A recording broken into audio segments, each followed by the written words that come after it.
Have you ever had an idea that just didn't fall through? Chances are is that you fell victim to the disaster plan. Well, my name is Aaron Goulet, your gracious host, and I'm here to take your mind from constantly going down the same destructive path called the disaster plan and bring you over to the winning side, which is called the master plan. There's a few concepts I can guarantee you never heard of before. If you like this video, like, subscribe, share with your friends, and leave any comment on what you learned. I would love to hear some feedback. Enjoy the video. All right, I got the whiteboard set up. Let's get into it. So at the top of the board, you have thought. This is the beginning of the process, is the thought, the vision, the dream, whatever it is that is going on in your mind. That's the first step, is when you have that vision. So the idea gets dropped in your mind, then you can go down the disaster plan with that, or that idea can make you go down the master plan. After this video, you'll be going down the master plan. So let's start off with the disaster plan. So the disaster plan happens when you approach a situation with doubt. Oh, I don't know if I could do that, maybe, whatever. So that doubt leads to fake fear. Doubt will give you fake fear. The reason I say fake fear is because fear isn't even real. Fear, false expectations appearing real. It's something that we're gonna make up. How many times have you been so scared of something and you didn't die? You thought it was gonna be the worst thing ever, and then when it actually happened, it was nothing. So our minds are brilliant enough to scare ourselves from doing whatever it is that we have to do. So now that we have fear, the fear creates anxiety. So it goes from doubt to fear, anxiety. So now you start to get nervous. You start to talk yourself out of what you should be doing. So I came up with a physical representation of this concept so that way it can be more realistic and it's not just me throwing words at you. So just like physics, you know, nothing's going to move unless it's acted upon, right? So I drew a flat surface with a ball on top. If I don't touch that ball's not going to move. So I put the ball on a foundation that consists of doubt. So now the doubt is going to be the foundation such as words like but, and but is a dream killer. But has ruined dreams, has taken people to the grave with all kinds of great ideas and inventions that should have helped people, but they got buried with it because they let but destroy it.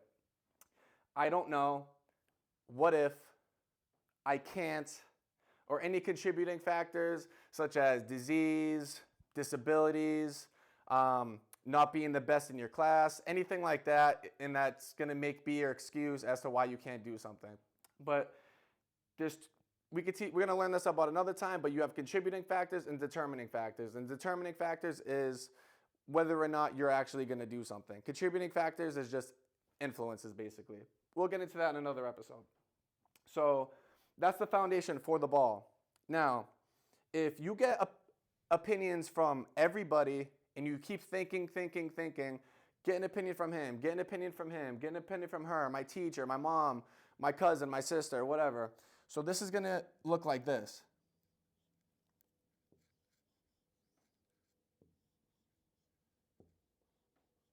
So now you're getting opinions and so much conversation within your own mind that you can't have any movement.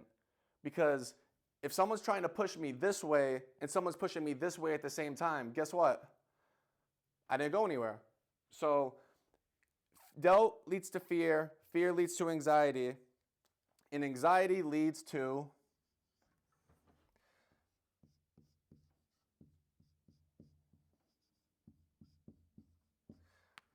inertia, which is basically stillness. You're staying still. So once we start with doubt, 9 times out of 10, it's going to lead to inertia. You're not going to stay still. And then what's going to happen, now that you stay still, you're going to talk yourself out of it. And now that you talk yourself out of it, it's going to bring you right back up here because you're going to get no result. And you're going to say, see, I knew I couldn't do that in the first place. So now this inertia is going to only strengthen your doubt in yourself. So the more you keep going in this cycle, the more it's just going to strengthen your doubt, and you're going to stay over here in disaster plan. Get out of the disaster plan. So Hopefully, this is my first take and I don't have to go back and do that. But whatever, right? So now I have the master plan. This is where people make millions. This is where people change lives. This is where people do great things and have the least amount of regrets. So we have the master plan. So the difference between the master plan and the disaster plan, rule number one is you approach it with faith. And it's strange because I think we're in a time now where people lack faith. And the more I start to teach, the more it's going to make sense to people who don't necessarily know too much about faith or want to learn more about faith. So they approach it with faith. So what does faith do? Faith gives you courage because you need courage to overcome an obstacle. And if you don't have faith, you don't have courage, you're not going to overcome that obstacle. So now that you have courage, courage creates action. So faith, courage, action. So a physical representation to teach this concept is going to be if you go to a gas station, right? So I learned this from my coach, and I came up with a physical way to teach it. So the gas pump. Every time you go to the gas pump, you know they have gas. You know they're not going to give you water because, that's just not how it works. So faith is always a source of courage, no matter what. You don't go to the gas tank, get the gas pump ever thinking it's going to be water. You know there's going to be gas in there. So we need to start looking at things that supply faith. Reading the Word of God, going to church, reading books, studying people, things that are going to build our faith. So that gas pump supplies the courage, which is the gas. So faith provides the courage, the gas pump provides the gas. Now that you have faith and courage, you could take action. Now that you have the pump that supplies the gas allows you to have action. So now you could press the gas pedal if you wish. And you could decide to go left, to go right, to go uphill, whatever you want to do. So I drove a vehicle here just to show you the difference between being in a vehicle and being a ball that is being acted upon.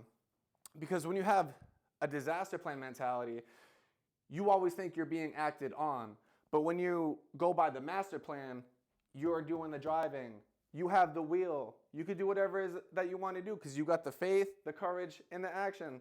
So let's get out of the mentality that we got to be on the disaster plan, because this is what people tend to do, self-destructing behavior, get over. And if you're watching this, you might say, yeah, but how? How can I have faith? Or explain to me a little bit more about faith. So this is my first time doing it. I'm excited. That's pretty cool. So, all right. So let's go back over here. So what is faith? We got to learn the definition before we can do anything, right? So faith, a few different definitions for it. So we have loyalty to duty.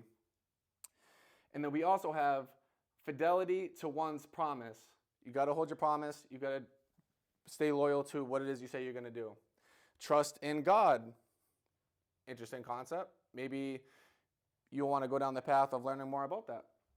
Something believed without question. Because we can go back to doubt, right? Because if you're going to question everything and question, you're going to come up with answers that go against the question you want to ask. So it's going to be, if you start asking so many questions, you're starting right back here again, right back at doubt. So don't get too over analytical and crazy on the thought process. But so don't go crazy with your questions. You can ask deeper questions, but make sure you're on the you're asking questions with faith, because then you'll see when I get into it. So faith and confidence are similar words, but I like this and I wanted to break it down. So confidence, the root word is confide. So confide, to trust. And I looked up the definition of confidence: consciousness of one's powers. And just a side note, the reason I underlined consciousness is because God is ultimate consciousness.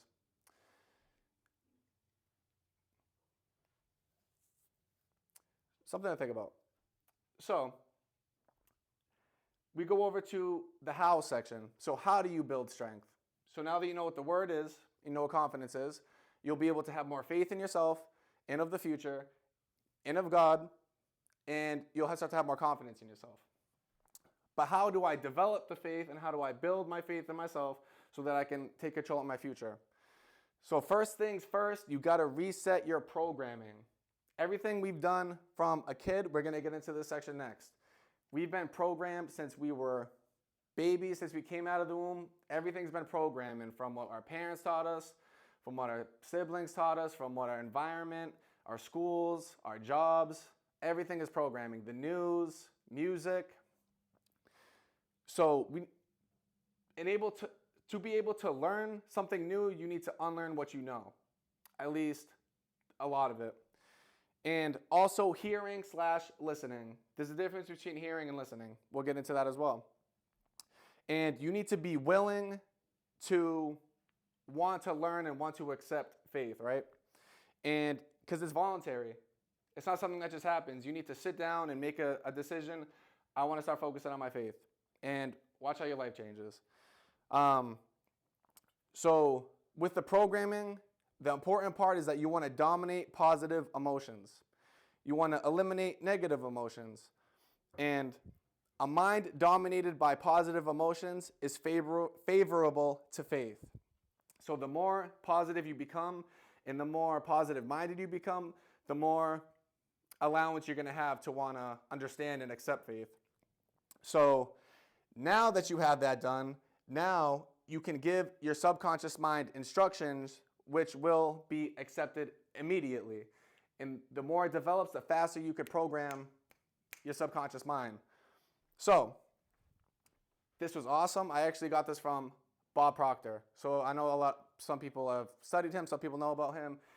Wonderful guy. So yeah, I believe he's passed now. But so you have two minds basically. So the way he described it, and I'm going to do is teach it on his behalf, is you have your conscious mind and you have your subconscious mind.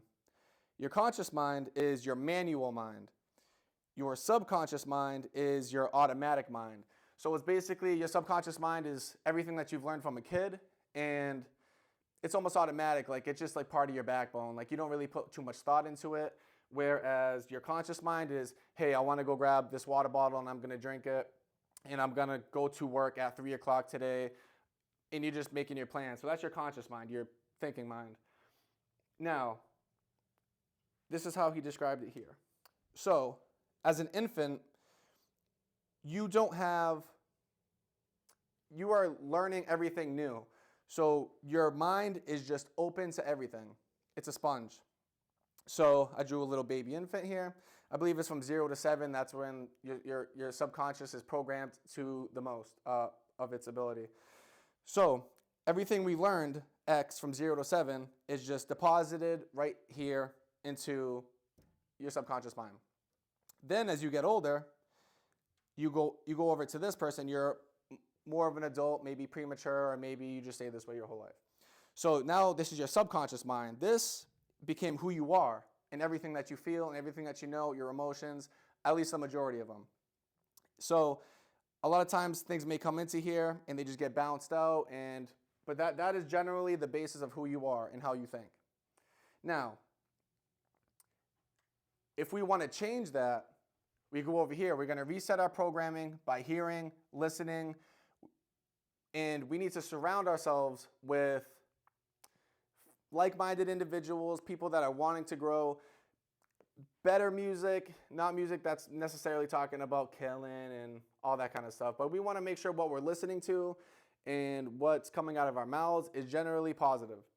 So I'll give you an illustration to demonstrate this. So we have here, I'm going to do a bunch of good energy. We'll call it green, right? Good mojo. But remember, it could be around you all day, but you have to be willing and voluntary to accept some of this good mojo, faith that's around you. But you see how this is all closed off, the head? So how can something get into your head if everything is closed off? You got ears on the side of your head. So you have to hear and then listen. So after a while, you're going to be like this. Now that you listened, so you need to accept it. You need to let it inside of your conscious mind. Focus on it, meditate on it, think about that. So now it's going to be here. It's going to be meditating. So now this scenario here, the way I described it is, if you have like an orange juice bottle, and you ever got like one with pulp, and you go in the fridge and all the pulp is on the bottom, and then you shake it up, go back a couple hours later, and then it's back at the bottom again. Well, what's going to happen, if you meditate on this long enough, the good stuff, and operating out of faith and going out of the master plan, it's going to sit here for so long that the sediment is going to basically sit here. It's going to leave from your conscious mind down to your subconscious mind. So it's basically going to go like this. And then now you're basically 50-50. Because you're not going to get all your bad traits out of you right away, at least. So now you're going to have, some of this is going to start to be part of your subconscious mind, and you need to keep meditating on things day and night. So now on the bottom here, that's going to start to become who you are. And now once you get down here, this green is going to start pushing out the red, the destructive part of your subconscious behavior. And then you're going to be able to take full control of your life, and you're going to be able to influence things that you want to influence, and really just do the things that you've always wanted to do. And once you start to see that you can do it, it's going to give you more faith, more courage, and more action.